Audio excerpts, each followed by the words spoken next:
ஹரே கிருஷ்ணா கிருஷ்ணா கிருஷ்ணா ஹரே ஹரே, ஹரே ராமா ராம ராம ஹரே ஹரே.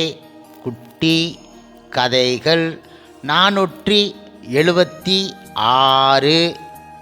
இதில் மற்றைய தாழ்ந்த மிருகப் பிறவிகளைக் காட்டிலும் மனித பிறவி ஆனது மிக மிக உயர்ந்தது என்பதை வித்தியாசப்படுத்தும் நிகழ்ச்சி ஒன்றை காண்போம்.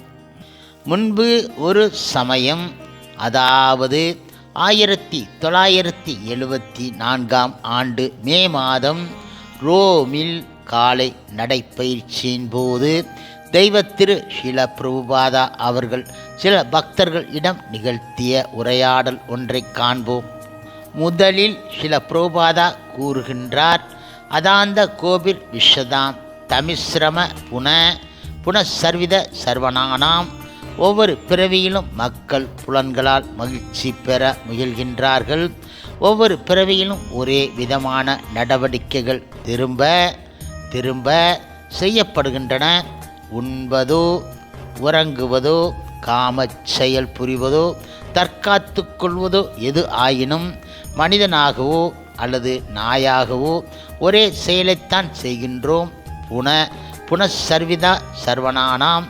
மறுபடியும் மறுபடியும் குதப்பியவற்றே குதப்புகின்றோம். நாயாகவோ அல்லது தேவதையாகவோ எப்படி இருந்தாலும் ஜட உலகில் ஒவ்வொருவருக்கும் இந்த 4 செயல்களுக்கும் வசதி உள்ளது. அதாவது உண்ணுதல், உறங்குதல், உடல் உறவு கொள்ளுதல், தற்காத்து கொள்ளுதல் ஆகும். உண்மையில் நமக்கு ஏதேனும் ஆபத்து நேரிடின் மனிதர்களாகிய நாம் முதலில் பாதிக்கப்படுவோம். ஆனால் பறவைகள் உடனே பறந்து சென்றுவிடும். எனவே பறவைகளுக்கு பாதுகாத்து கொள்வதற்கு நம்மை விட மேலான வசதி இருக்கின்றது இல்லையா? திடீரென மோட்டார் வாகனம் ஒன்று நம்மை நோக்கி வருகிறது என வைத்துக்கொள்வோம். நாம் உடனே கொல்லப்படுவோம்.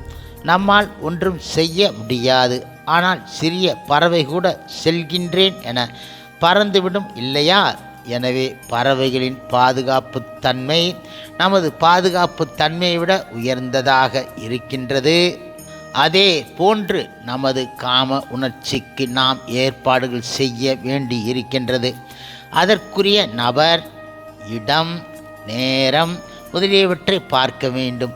ஆனால் பறவைகளில் பெண் பறவை எப்போதும் ஆண் பறவையினை சுற்றி சுற்றி வட்டம் இடுவதை காணலாம். குருவிகளையோ அல்லது புறாக்களையோ எடுத்துக்கொள்ளுங்கள். அவற்றை கவனித்தீர்களா? அவை இனச்சேர்க்கைக்கு எப்போதும் தயாராக இருக்கின்றன. பறவைகள் சாப்பிடுவதற்கு என்ன செய்கின்றன? மரங்களில் உள்ள பழங்களை சாப்பிடுகின்றன. அவற்றிற்கு உறங்குவது கூட சுலபமாகவும் வசதியாகவும் இருக்கின்றன. இந்த வசதிகளை ஏதோ வானத்தை பிளந்து கொண்டு பெற வேண்டும் என்பது கிடையாது. அவை பறவைகளுக்கும் மிருகங்களுக்கும் இயற்கையாகவே கிடைக்கின்றன.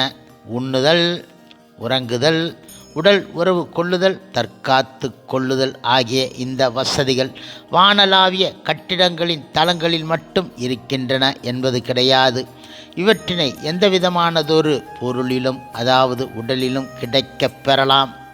விஸ்ஸயா கலு சர்வதா ஸ்யாத் விஸ்ஸய என்றால் இந்த ஜட புலன்களின் இன்பத்துக்குரிய வசதிகள் என்பதாகும்.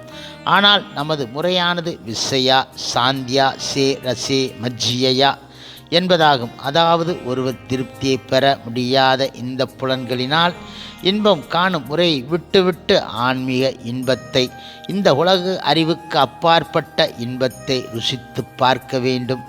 அந்த இன்பமானது வித்தியாசமானதொரு நிலையில் அனுபவிக்க வேண்டியதாகும். ஆன்மீக மகிழ்ச்சியின் மூலம் இன்பம் பெற முயல வேண்டும்.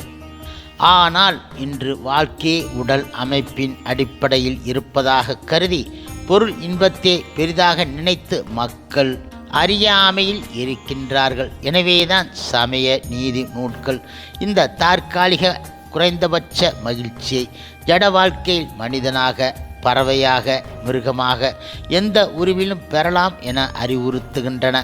வாழ்க்கையில் ஒரே மாதிரியான அதிருப்தி அளிக்கக்கூடிய மகிழ்ச்சியை பல்வேறு வகையில் பெறுவதற்காக திரும்ப திரும்ப ஏன் செல்கின்றீர்கள்?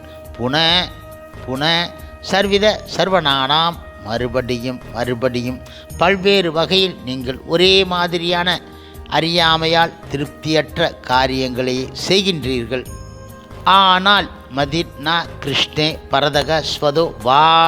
எவனொருவன் தனது புலன்களைக் கொண்டு இந்த ஜட இன்பங்களை அனுபவிப்பதன் மூலம் அறியாமல் இருக்கின்றானோ அவனால் தனது சொந்த முயற்சியாலோ அல்லது ஆன்மீக குருவின் கட்டளைகளை பின்பற்றியோ கிருஷ்ண உணர்வை பெற முடியாது.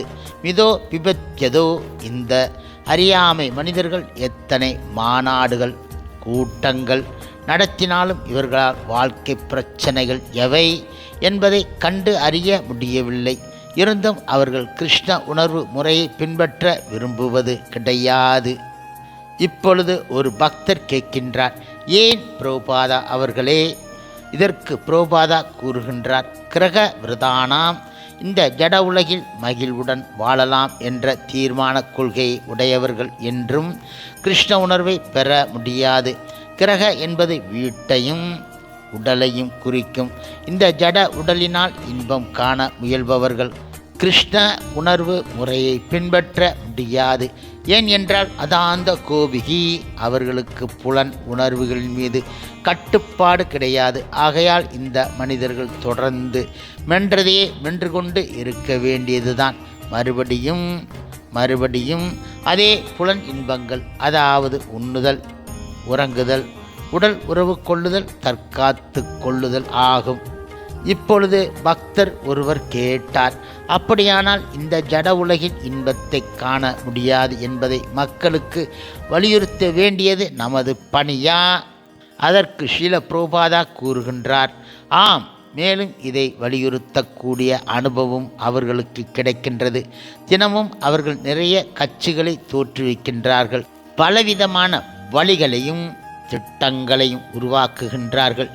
ஏதேதோ செய்து பார்க்கின்றார்கள். இருந்தாலும் அவர்களால் இன்பத்தை காண முடியவில்லை. திரும்ப ஏமாற்றப்பட்டு வென்றதே வென்று கொண்டு இருக்கும் அளவுக்கு அறியாமையில் இருக்கின்றார்கள். ஆம், செய்ததையே திரும்ப வெவ்வேறு விதங்களில் செய்கின்றார்கள். ஒரு பக்தர் கேட்டார், பொது உடைமைவாதிக்கும் தனி உடைமைவாதிக்கும் உள்ள வேற்றுமைதான் என்ன? சில பிரபுபாதா கூறுகின்றார், எப்படி இருப்பினும் இந்த இரு குழுக்களும் புல இன்பங்களை நல்ல முறையில் பெறக்கூடிய வழியை தேடி அலைகின்றார்கள். இந்த இரு குழுக்களும் சண்டையிட்டு கொண்டாலும் இருவரது கொள்கையும் கிரக விரதானாம். நாம் இந்த ஜட உலகிலேயே தங்கி இன்பம் நுகர்வோம் என்பது ஆகும். இப்பொழுது முழுமுதற் கடவுள் மற்றும் பரம புருஷ பகவான் ஸ்ரீ கிருஷ்ணரின் இஸ்கான் பக்தர் கேட்டார், தேவையான அளவில் உணவும் உடல் உறவும் கிடைப்பதன் மூலம் இன்பமாக இருக்கலாம் என்பது அவர்களின் நினைப்பு ஆகும். சில பிரபுபாதா கூறுகின்றார், அவ்வளவுதானா? பின்னர் மக்கள் ஆண்மையை இழந்துவிட்டு மருத்துவரிடம் சென்று ஆண்மை வீரியம் பெற வழி தேடுகின்றார்கள் இல்லையா? புன சர்வித சர்வனானாம், அதாவது மென்றதையே வெல்கின்றார்கள். வீட்டில் புலன் இன்பம் பெறுவது சலிப்பை தந்தால் விபச்சாரிகளை நாடியும் நிர்வாண நடனங்களை தேடியும் செல்கின்றார்கள். அவர்களுக்கு வேறு எந்த நினைப்பும் கிடையாது. ஆகையால் இந்த வகையான மக்களால் கிருஷ்ண உணர்வை பெற முடியாது. முதலில் ஒருவன், நான் இந்த ஜட பொருட்களால் ஆனவன் கிடையாது, நான் ஆத்மா ஆகும், நான் பெற வேண்டிய இன்பம் ஆன்மீக உலகில் இருக்கின்றது என்ற அறிவை பெற வேண்டும். அவனே உண்மையில் மனித இனத்தை சார்ந்தவன் ஆகின்றான். மேலும் ஆன்மீக முன்னேற்றம் அடைய முடியும். எனவே ஒருவன் ஆன்மாவை பற்றியும் கிருஷ்ண உணர்வை பற்றியும் நாட்டம் கொள்வது எப்படி என்ற கேள்வி எழுகின்றது. மிருகங்களைப் போன்ற மனிதர்களும் நாட்டம் காட்ட முடியாது. ஸ்ரீமத் பாகவதத்தில் 7.5.32 கூறப்பட்டு இருக்கின்றது, இந்த அறியாமையில் உள்ளவர்களும் குறைந்த புத்தி உள்ளவர்களும் கிருஷ்ணரை தவிர வேறு எந்த லௌகிக இன்பங்களிலும் நாற்றமற்ற நிஷ்கிஞ்சன எனப்படும் பகவானது தூய பக்தர்களின் மலர் திருப்பாதங்களில் சிரம் தாழ்த்தி வணங்கவில்லை என்றால் இவர்களால் என்றென்றும் வியக்கத்தகு வகையில் செயல்படும் ஸ்ரீ கிருஷ்ணரது தாமரை திருமலர் பாதங்களுக்கு தங்களது உணர்வுகளை திருப்ப முடியாது என்கின்றார். அப்பேற்பட்டதொரு பக்தரின் மலர் திருப்பாதங்களிலோ அல்லது அந்த மலர்பாதங்களின் தூசியிலோ நமது தலை படும். ஆனால் நமது ஆன்மீக வாழ்க்கையில் முன்னேற்றம் அடையலாம். இல்லையென்றால் இது சாத்தியம் கிடையாது. ஒரு மாபெரும் பக்தரின் கமல பாதங்களின் தூசி கூட நமக்கு ஆன்மீக வாழ்க்கையில் முன்னேற்ற உதவும் என்றார் அவர். ஹரே கிருஷ்ணா கிருஷ்ணா கிருஷ்ணா ஹரே ஹரே, ஹரே ராமா ராமா ராமா ஹரே ஹரே. சில பிரபுபாதரின் சேவையில் இஸ்கான் பக்தர்கள்